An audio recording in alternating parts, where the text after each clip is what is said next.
अगर सिंधु का पानी रोका तो खून बहेगा। पाकिस्तान के पूर्व विदेश मंत्री बिलावल भुट्टो ने भारत को खुलेआम धमकी दे डाली। सिंध प्रांत के सुकूर में एक जनसभा के दौरान बिलावल ने गरजते हुए कहा, सिंधु नदी पाकिस्तान की थी और हमेशा रहेगी। लेकिन आखिर ये बयान आया क्यों और भारत पाकिस्तान के बीच पानी को लेकर तनाव आखिर किस मोड़ पर है? चलिए आपको पूरा मामला विस्तार से समझाते हैं। नमस्कार, मैं अंजलि मिश्रा, आप देख रहे हैं 24 न्यूज।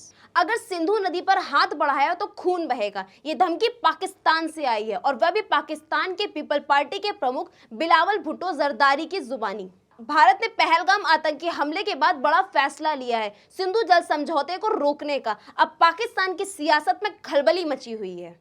बड़ा सवाल यह है कि अब क्या होगा भारत का अगला कदम। 25 अप्रैल को सिंध प्रांत के सुकुर इलाके में बिलावल भुट्टो जरदारी ने एक बड़ी जनसभा को संशोधित किया है। सिंधु नदी के किनारे खड़े होकर उन्होंने भारत को ललकारा। मैं सिंधु दरिया के पास खड़े होकर साफ कहना चाहता हूं कि सिंधु हमारी थी और हमारी रहेगी। या तो इस दरिया में हमारा पानी बहेगा या फिर खून बहेगा उनका, जो हमारी हिस्सेदारी छीनना चाहते हैं। बिलावल ने कहा, भारत चाहे जितनी भी आबादी का देश हो, लेकिन सिंधु पर हक पाकिस्तान का है।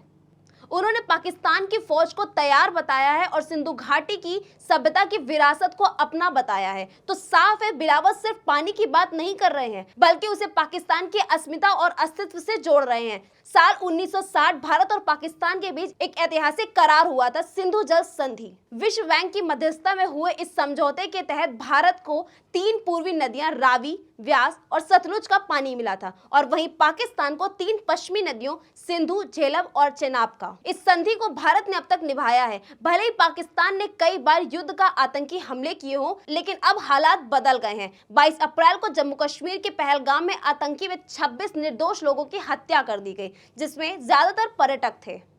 इस बर्बर हमले के बाद भारत सरकार ने कड़ा रुख अपना लिया है। 23 अप्रैल को प्रधानमंत्री मोदी की अगुवाई में cabinet committee on security (CCS) की आपात बैठक हुई। गृह मंत्री अमित शाह, रक्षा मंत्री राजनाथ सिंह और विदेश मंत्री S जयशंकर मौजूद थे। बैठक के बाद फैसला हुआ, सिंधु जल संधि को सस्पेंड किया जाए, यानी अब उन नदियों के पानी को भी रोका जा सकता है जो अब तक पाकिस्तान को मिल रहा था। भारत के इस फैसले से पाकिस्तान में सियासी भूचाल ला दिया है। बिलावल भुट्टो का बयान उसी बेचैनी की गवाही है। पाकिस्तानी मीडिया से लेकर सियासी हलकों तक एक ही चर्चा हो रही, अगर पानी बंद हुआ तो पाकिस्तान की खेती, बिजली और पीने के पानी पर गंभीर संकट आ जाएगा। पानी के मुद्दे पर भारत का हाथ बहुत मजबूत है। सिंधु जल समझौते में भारत को अपनी नदियों पर संरचनात्मक काम करने का अधिकार है।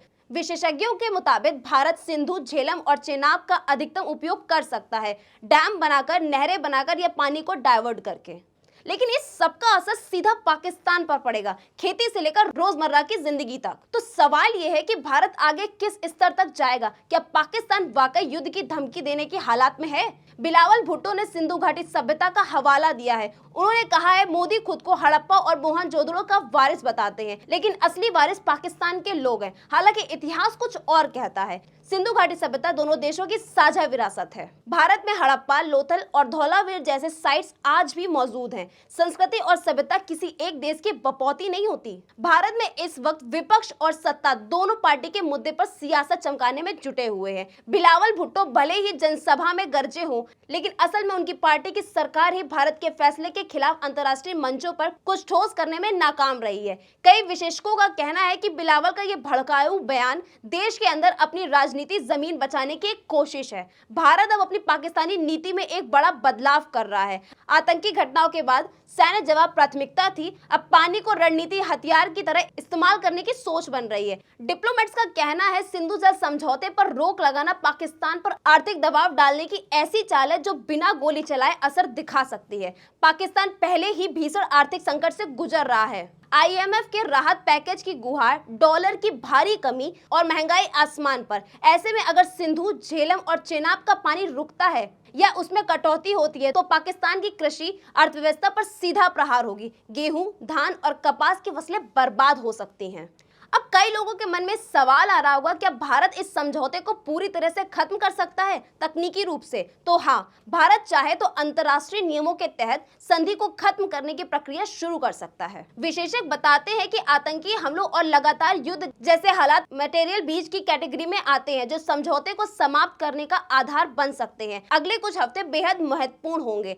भारत अगर तेजी से अपने नदी प्रोजेक्ट पर काम शुरू करता है तो पाकिस्तान की मुश्किलें बढ़नी तय हैं। हालांकि कुछ अंतर्राष्ट्रीय ताकतें, खास तौर पर विश्व बैंक और संयुक्त राष्ट्र, दोनों देश को बातचीत की टेबल पर लाने की कोशिश कर रहे हैं, लेकिन अब की बार भारत का रुख बेहद साफ नजर आ रहा है। आतंक रुकेगा तभी पानी बहेगा। तो साफ है, भारत और पाकिस्तान के बीच सिर्फ सरहदों तक नहीं, नदियों पर भी अब जंग छिड़ गई है।